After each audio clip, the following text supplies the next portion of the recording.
Keno, help me to move without fear or force. Teach me when to rush forward and when to take my time, just as your river moves according to your wisdom." Lyra began to glow, liquid amber radiating from the center of her chest throughout her body. "Ancestors, share with me your sacred wisdom so that I may be a lamp unto my people.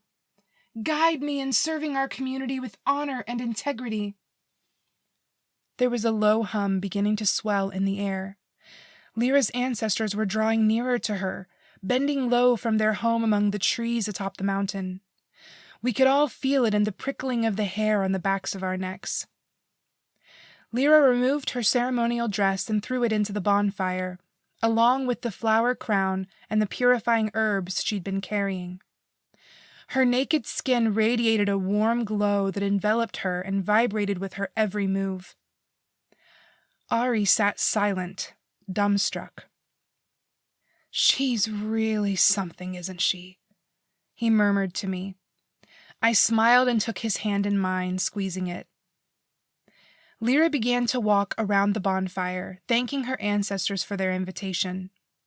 With each cycle around the dancing flames, she walked faster and faster, glowing brighter and brighter still. Soon it looked like she wasn't walking, but gliding above the soft earth, being pulled around and around by an otherworldly force.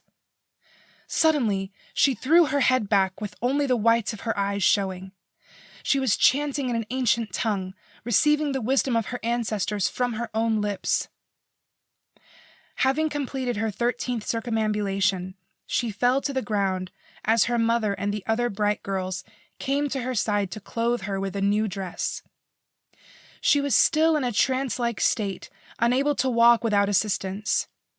Her first and most powerful communion with her ancestors was complete. The ceremonies for the other 4 girls continued, much like Lyra's had. When everyone had received guidance from the Brightlands, it was time for us to head back down the mountain to the village. Lyra and the others would spend the remainder of the night on the mountain, processing the wisdom they'd received. Ari took one last look at Lyra, who stood staring into the fire, unaware of him, drunk on the flurry of whispers surrounding and filling her. Suddenly, I felt a tightening sensation spreading across my chest. "They're coming," Aunt Tabitha whispered. "Who's coming?" I asked. Just then, a sound erupted far below us on the western edge of the village, a child crying in pain. Turning, we saw thousands of torches marching from the shore, across the River Keno, and heading toward our village. "Evryn, don't go home," Papa whispered urgently. "Run into the forest." Chapter 3. Lucan Velga. 3 days ago. The sun was high in the sky when we disembarked from the ship into the dinghy. The land before us was a lush garden of emerald and pine and a sea of sapphire. The journey from Brangard should have taken only a week, but we'd been at sea for 3 weeks, pushing hard against the wind, east, then south, then east again. Some of the men called it a bad omen, but I'm not sure I believe in omens, good or bad. After everyone had arrived on shore, we marched inland to a small plain and got busy setting up the tents while the camp followers collected firewood. It took all afternoon, and by the end we were exhausted and drenched in sweat. The scouts reported there were no streams nearby to wash in, and drinking water was in short supply already, so we walked back to the salty sea and rinsed the sweat from our faces and necks. When we were somewhat cleaner, we headed back to our tents and removed our soiled sailing uniforms in favor of the starched and pressed marching ones we'd packed away in our boiled leather cargo bags. As I stepped out of my tent into the cool breeze, a glint of sunlight off some metal drew my attention. There, in front of his own tent, stood a car, the torch of Brangard himself, decked out in his full splendor. His fine bronze armor, emblazoned with the flame sigil of Brangard on the breastplate, gleamed in the afternoon sun. A cape of rich, wine-red velvet hung from the back of his armor, flapping wildly in the wind. A crown of gold sat atop his cropped, dark hair, and he gripped a golden staff, as tall as he is, in his right hand. As Akar walked proudly through the ranks, accompanied by his security attaché, known as the Shield, the rank and file bowed our heads in reverence. Wherever the torch of Brandgard goes, Rhys goes, for the torch of Brandgard is the voice and heart and might of Rhys.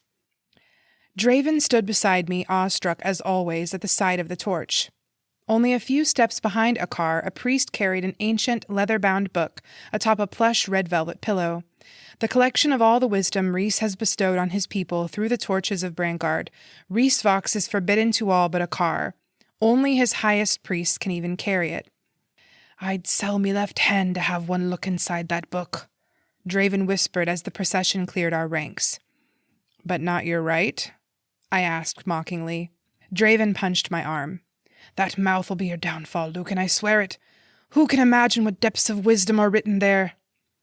I couldn't tell Draven, but I don't care to know what Rhys Vox says. I've seen enough of the world to understand that if you've read one holy book, you've read them all. But to have traveled as I have and been given the opportunity to learn what I've learned is a privilege not often bestowed on most Brangardians. My destiny was sealed before I could spell my own name. My uncle, Akar, still just a humble priest back then, came to Yarrow's cairn to deliver the news himself. His uncle, the Torch of Brandgard, had received a vision that I was to help bring the light of Rhys to a new shore. We didn't know which shore it would be until one summer day a decade later, when my father's men brought a young man to the cairn who had been taken captive while fishing off the coast of Kenozaria. A tiny island southeast of Brandgard, Kenozaria was known for two things: the richness of its soil and its people's hospitality. They welcomed all visitors to their shores with open arms, under the condition that they respect the laws of Kenozaria, laws Akar and his predecessors had no intention of honoring. After my father's men had attempted to question the young fisherman and found his language incomprehensible, they'd brought him to my father, the Lord of Yarrow's cairn and captain of the Shield. In the end, it was decided that he should learn our language and tutor me in preparation for our eventual arrival on those shores. The fisherman, Ferwin Kestra, was a small, stooped man. He was soft-spoken and slow to anger, and he wore only rough-spun linen and a simple hat he insisted on removing whenever my mother and sister entered the room.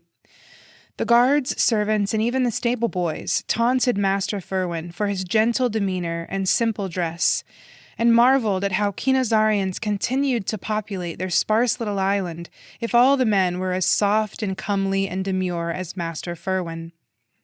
Through him, I learned to speak the flowery Kenozarian language so very different from the harsh, guttural tones of my mother tongue. I also learned about Kenozarian values and customs, and what they loved and feared. He taught me about their two gods, the lovers Keno, the river god, and Zaria, the goddess of the mountain, and their love that had created everything we see and hear and touch. Though I taunted him alongside my friends, I inwardly marveled at Master Ferwin.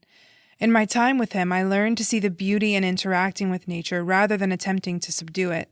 I learned to hear the music in a river, to appreciate the silence at dawn. He taught me to admire the unique, subtle magic of a woman's mind, rather than breaking her spirit like so many of the men around me often did. I learned the importance of giving myself a few moments to consider my options, instead of reacting in anger like my father did. When I reached my 20th year, grown enough for battle, it was determined that I had learned all I could from my simple tutor, so my father saw fit to end Master Ferwin's life. "We can't have him escaping and informing the Kenozarians of our intentions," he said when I dared to question his decision. When he saw how much it bothered me, he scoffed. "You'll have to become comfortable killing friend and foe alike if you're to fulfill your destiny, son." In short, I have been preparing for this moment all my life. After we'd settled into camp and everyone had feasted, if salted pork and sprouted grains with warm ale could be called a feast, one of the members of the Shield came to our tent. "The torch would like a word with the captain," he said, addressing Draven as he opened the tent flap. "And the torch shall have what he requests," Draven replied, smiling, pushing my uniform coat into my chest as I exited the tent.